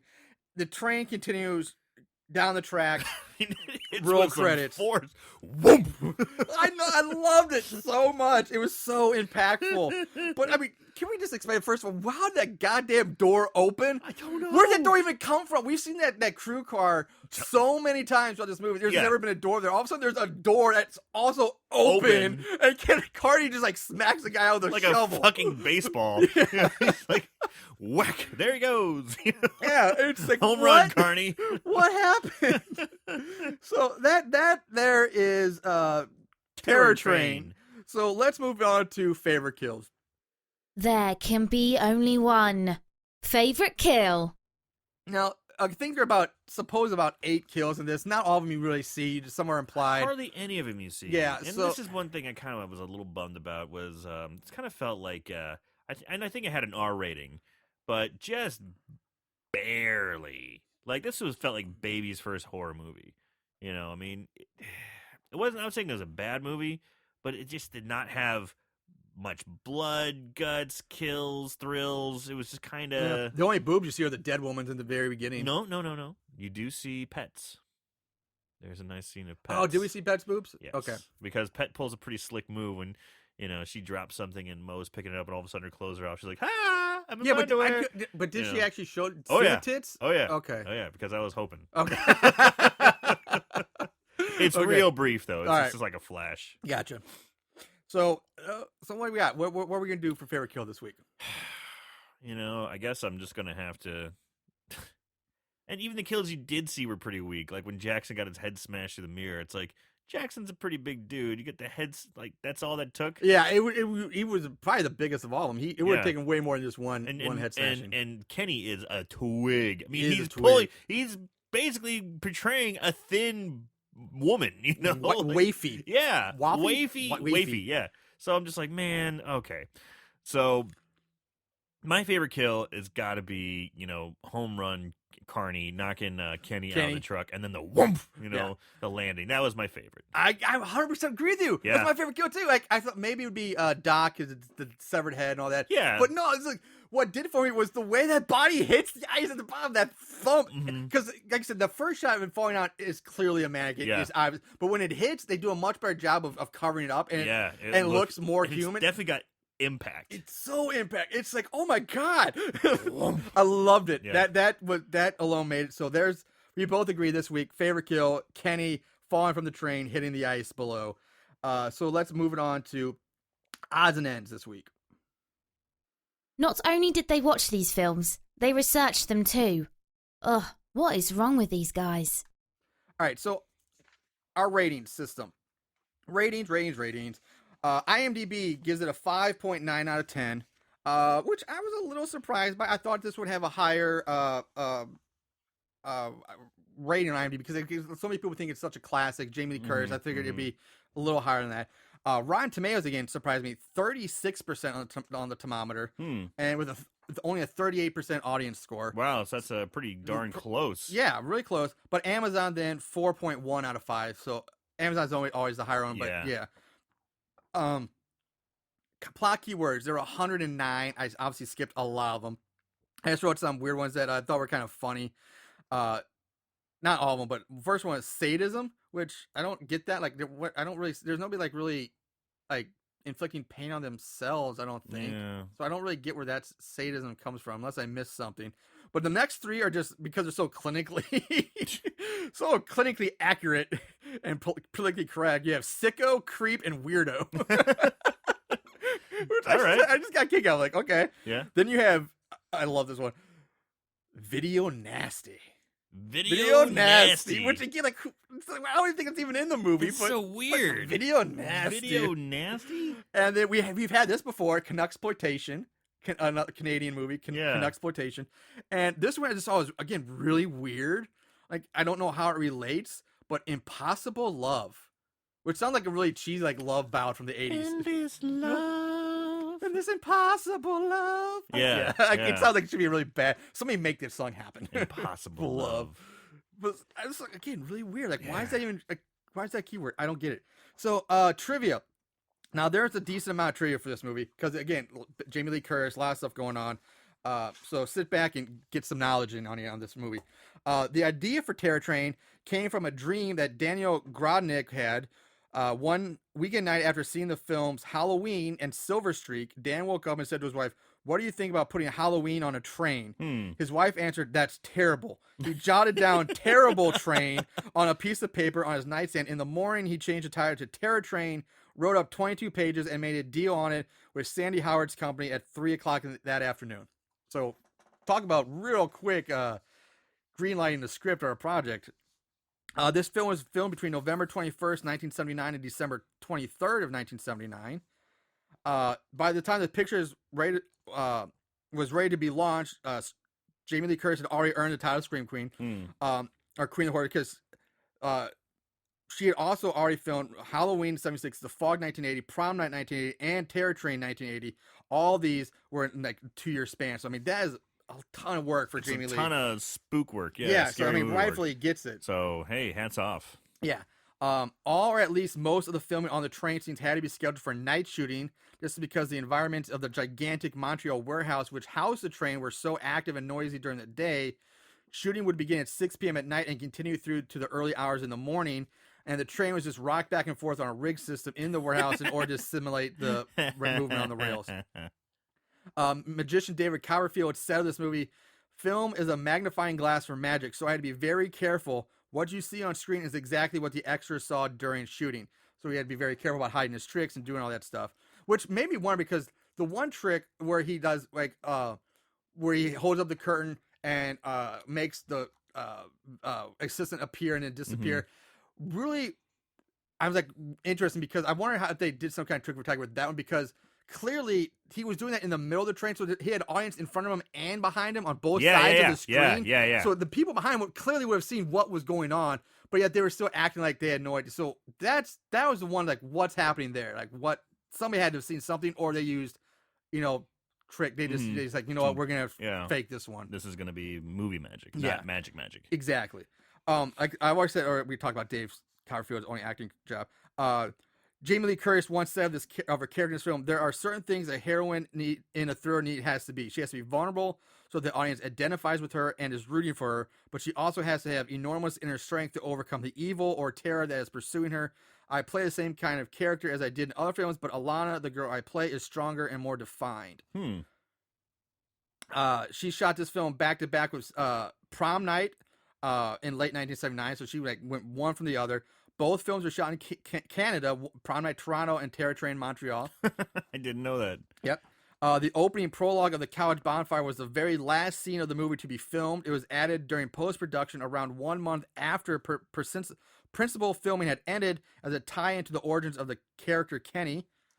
Actor Ben Johnson once said of this movie, in which he co-starred, I hadn't even read the script for Terror Train. When I told Roger, the director, I'd do the role, I had enormous admiration for his work on the Sam Peckinpah films, and I knew he'd make one hell of a film director. Well, that is a big gamble. Like, I'll do it without even reading the script. I'll do it. I'll do it. Well, what do you expect from a guy who's a fucking rodeo champion master? You don't fuck around. Don't fuck around. Let's John do Wayne this stunt double. Yeah. I'm more man than John Wayne. John Wayne couldn't do this. He could do it. I did it. So reportedly, veteran actor Ben Johnson asked the director Roger Spottiswoode, whatever, to give his character Carney less dialogue rather than more. The director once said that Johnson said to him, now, Roger, I'm sure I've told you this before, but I'm on my first day working with John Ford. He took me aside and said, Ben, when you're in front of the camera, you're not going to need too many words. You just won't need them. They can get in the way. So Roger, Ben says, you go through it and take out all the extra dialogue you can. He told me that it was sound advice from Mr. Ford, and he wanted me to take it. He wanted to go through the script and get rid of all the extra words that he didn't need. He said, I know most of your actors want more words and more scenes, but that's not me. I listened to Mr. Ford, and he was pretty right about things. You just have to take more words away. So that's, again, a really odd thing. Interesting, yeah. Again, like every actor I've ever worked with is always like, I want bigger part, I want more lines. And he's like, no, I want less. Take it away. Again, this Ben Johnson guy is an interesting character. Yeah. I had like a nice cold beer with him or something like that, smoke a cigar and have a beer and a steak with this guy. Like, That sounds good. Yeah. Once you said steak, I'm like, yeah. Beer, done that. Cigars, okay. Steak, yeah. I'm in. So producers Sandy Howard and Harold Greensburg also produced the 1980 horror movie Death Ship, with train and death ships. Jeez, There's some real we got some themes plane, going trains, here. and automobiles Yeah, things yeah, going yeah. on here. The observation type passenger car used in the film called the I can't pronounce this. Denehhots. Denihatsu is being restored and is now located at the Arizona Railway Museum in Chandler, Arizona. The train's engine number of the locomotive was number 1881. The engine number was renumbered for the film from its original number 1293. This train, Canadian Pacific Railway number 1293, was still an operational locomotive as of February 2002. So I don't know if it's then been retired, but it lasted a long time. Considering shovels had to work on it. That's a great point. The shovel. So that's it for trivia. Some interesting things I thought, but let's move on to this week's budget game. They spent how much? The budget game. All right, Aaron. Think deep down. What do you guess? What is your guess for the budget of the 1980 Terror Train? Well, let's see. 1980. I've been really shitty the last couple times. Like the budgets were way bigger, so I want to go kind of big. Jamie Lee Curtis, she was already established as Scream Queen, so she's demanding a little bit more money. You had a lot of actors. You had also, I don't know how much she's the man. I mean, Well, horror movie but- actresses don't get made a lot. She You're was right, still you're right, doing but she horror was still movies. like the scream queen. So it was someone that's gonna bring money to bring it recognition to your movie. So I mean, while she's not gonna be making, she's gonna be making some money. Right. I'll give you that. Carney, I mean, he was in a lot of stuff. He's got a ton of work, so he would probably ask for a little bit, not a ton again, but I doubt he more asked for a than lot. just randos. Now the rest of the cast, they had good careers, but it was after They this were- movie. yeah, They weren't really exactly, established exactly. at the time. working on a train. Oh, you did have Interesting Vanity. shooting. Yeah, they did have Vanity. I want to say 3.5 mil. All right. And the budget for Terror Train, I think Aaron cheated. $3.5 million. What? No, no. Aaron never gets it right. He got to pinpoint this time. No. Something smells fishy. No way. That's crazy. Well, if that's true, congratulations. You actually won this week's budget game with $3.5 million budget. that's fucking bonkers. $3.5 million. $3.5 million. So there you go. No way. Way. Awesome. That's crazy. Congratulations. I haven't done that. Even in, even the sun shines on dog's ass every now and I then. guess so. Yeah. 2017's coming off right. Going off right. Start off with a win. Booyah. All right, so on to 5-star reviews. These special movies have a place in these special people's hearts. 5-star reviews. There were 4 pages of 5-star reviews on Amazon for this. I wrote that, obviously, a lot of them are very similar. I didn't write them all down. From Megan, classic, a very funny film, quality entertainment. 5 stars. It's hilarious. It's like really a funny film? It's not hilarious. Sure you wanted to ask about something else? Yeah, like, I don't know. Maybe you were watching Throw Mama from the Train or something. I don't even know if that's a comedy, but... It's a dark one, but It's- yeah. From Harry Jacobs. I've always wanted to see this movie, so I bought it, and it's an actual, ease horror flick. But I like Jamie Lee Curtis, so it's a good movie. 5 stars. Weird review. Yeah, that also bad grammar makes no sense. From Joaquin Gonzalez. This is written in all caps, by the way, Oh, all God. bold. Just don't yell it. I'm not gonna yell. I'm just giving you a Yeah. heads up. Jamie Lee Curtis, what a woman! Halloween was just the beginning for her. Now this was awesome. Scream Queen is running again, this time in a moving train. Nowhere to run and nowhere to hide. What a great film to have in your collection. Everything was awesome, and it was a great horror film. A must-see if you are a true horror fan. Get this movie! 5 stars! Man, that guy was excited. He uses awesome like 3 times with that. Now, from an Amazon customer, bought as a gift for my mom. She loved. 5 stars. 5 stars. Weird. Now, the last one from Becky Bowen, who needs a serious grammar lesson. I seen this movie years ago. I decided to add this to mine. I recommend this. Thank you. 5 stars. Work on it, Becky Bone. You'll get there. Now, 1-star reviews. Ooh. There were only 3.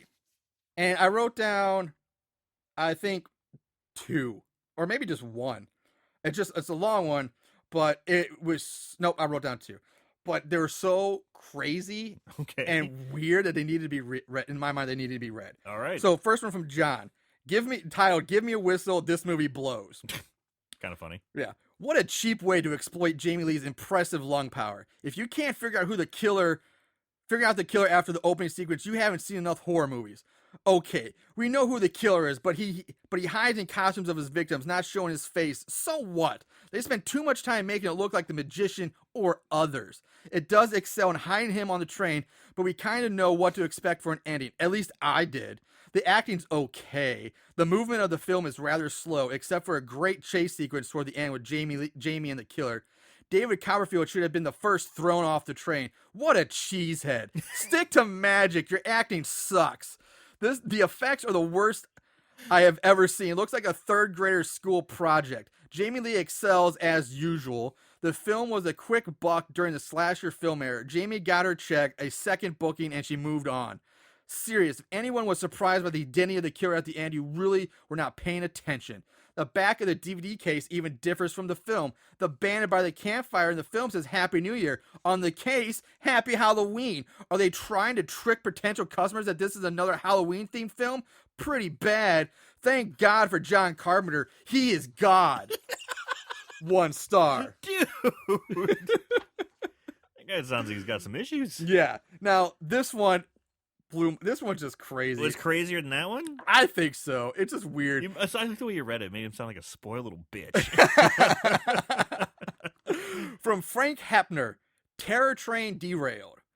My railroad club shows train movies Oh my at members' God. homes, copyright laws you knowin', every month. There are some excellent Hollywood railroad movies, The General, The Train, Van Ryan's Express, etc. For Halloween, I saw Terror Train list on IMDb with Jamie Lee Curtis. Yet, how bad could it be? And with my favorite magician, David Copperfield. So I sent away for it. Fortunately, for my self-respect in the club, I previewed it before showing it. Great suffering horny toads. Now, I'm not saying... Yosemite Sam all of a sudden? I'm not saying this is the worst movie ever made. There are far more nobler candidates like Plan 9 for that August title, but it is unique in that this is the only boring slasher movie I've ever seen.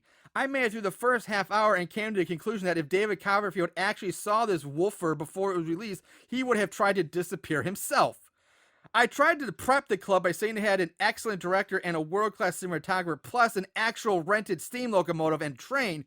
All true. But when you saw the action scenes in the train, the car appeared to be about 20 feet wide. After seeing it, I realized there was no way I was going to be able to show it and save face. It wasn't even bad in a camp funny way. It was just bad. Plain dreadful. So I would only recommend this if your life goal was to see every train movie ever made. A little tip of her, put it at the end of your list. Oh, 1 star. That doesn't meet his train standards. He doesn't. Yeah, exactly. Like, I've never heard of somebody like So a weird. train club. And Train enthusiast. we get together to watch train movies. I mean, That's I a weird guess club. whatever floats your boat, but that's so weird. It's really strange. And like you're giving it a 1 star because the train cars were too wide and it wasn't It's accurate so enough. bullshit, It's so man. bullshit, man. I couldn't show this to my boys; they'd laugh me out of the building. Oh my God. So anyway, let's wrap. Final thoughts, closing remarks. Aaron, what are you gonna say about Terror Train? I'm kind of torn, honestly. Like I said before earlier, I mean, this feels like it. You know what? Old train brain there did have a point. It is a slow moving movie. It's a slow pace. Mhm. You know, it's okay. Let's get going now. You know, you didn't see any of the kills. You didn't get to see much what's happened. You see the aftermath, and I kind of knew what was going on pretty quick with it as well. It just didn't grab me as much, but it wasn't bad story. You know, I'm gonna have to say so bad it's scary. You know, Really? Yeah, and it just barely makes it. I just, you know, it wouldn't be one that you'd sit around and watch with your friends and have fun with. You know, and if you're a real hardcore Jamie Lee Curtis fan, and I could see you having it in your collection, but at the end of the day, I'm not gonna watch it again. Okay, I'm very valid points. Very very well put. I'm going to agree with you on many of those points. The slow pacing. Now I do have a counter to some of that because again it doesn't really work that well in this movie, but it does work. I mean, if you look back to again not just Jamie Lee, but the original Halloween, which really inspired a lot of this, was a very when you look back at it, it's a very slow moving movie. There was not a whole lot of action or stuff in Halloween until the final 20 minutes where it got, Sure. but it worked in that one. That one, it worked. Again, also, you didn't see a whole lot of kills. Like, they weren't, Halloween's not a very bloody movie. And a lot of other early slasher movies, like even the original Friday the 13th and other horror movies, have tendency of the cut. We don't see all the blood. That's not really going to start happening until like the mid 80s to 90s where you start seeing a lot more of the bloodier, gorier stuff. So that's kind of just a sign. I can't take that as, okay, that's just, a sign of the era of the time. Sure. Very common. Okay. But it's disappointing, yes, but you just got to take it with a grain of salt. Now, the problem I have with it, again, I do say, is the fact that you struck the head perfectly. I agree. It's not one to sit around and really watch with your friends and laugh and you get like, oh, okay, it's so bad, it's funny, and you get kick out. And it's not one like you really need to watch it so bad, right? It's so good, like, oh, it's great. Like a Halloween. Yeah, like a Halloween, and I mean, it might have its place in horror movie history because of Jamie Lee Curtis and the time, but I'm kind of agree with you on the fence. Like, so bad it's scary. Like, now we might have some diehard horror fans listening who might get pissed off at us for saying this, and I will say for the diehard horror fan who loves horror movies and the history of horror movies, it's a good movie. Like, it Yeah, has its yeah. place. The story, it's well shot. The story, but for a more casual person, for what we do on the show, I'm gonna say so bad it's scary just because it's not so bad it's good, or you can laugh. It's not funny and cheesy. But it's just too slow and too. I mean, the story makes sense. Yeah. It has good build-up. I mean, the pacing's, it was slow, but like we mentioned before, it doesn't have wasted motion. But the problem is, it's so much of that recipe, that cookie cutter that so many others fell into. It gets lost in the shelf because it doesn't stand out for anything Right. unique about it, Right. and it doesn't set itself apart. So it's can be like you can just gloss. You can pass this movie. So I'm gonna say so bad it's scary because you can pass on Yep. it if you want to. You're not gonna miss much. So there, it's kind of. I didn't think I'd say that, but that's. I'm even surprising myself saying that, but there it is. So bad, it's scary for both of us. All right. So that's it for this week. Like I said, Happy New Year, everybody. We will be back next week with another movie. In the meantime, you can follow us on Facebook. You can check us out on our Instagram, Twitter, and what am I forgetting? Instagram, Twitter, and Facebook. I think I said Facebook. yeah. I don't know. Doesn't matter. So pretty much all the social All media. the social media. You can find us there on all of them. I'm kind of running out of things to say. We're also available on iTunes, Google Thank Play, Podbean, and you can also listen to us from our website, horriblehorrorpodcast.com. Thank you. So just go ahead and leave us a note, let us know, communicate with us, tell us we suck, tell us we're awesome. 2017, we've been doing this a while now, so Yep. guys, Give us suggestions. give We're us, always let taking- us know what's going on. Yep, that's gonna. Aaron did it better than me. I dropped the ball on this one. So that's all right. It's kind of funny, actually. Both of us are kind of sick, Yeah. today. Where it's like, well, 2017 may have came up good for Aaron with, guessing right on the money. Yeah. But man, we're both kind of just suffering Yeah. today. So yeah, we didn't have a lot of wutzpah. Yeah. We're kind of dragging. I do my best, try to bring the energy. But all right, that's it for we're gonna get out of here for the day. Watch more horror movies, and for our hours, remember, keep it tight.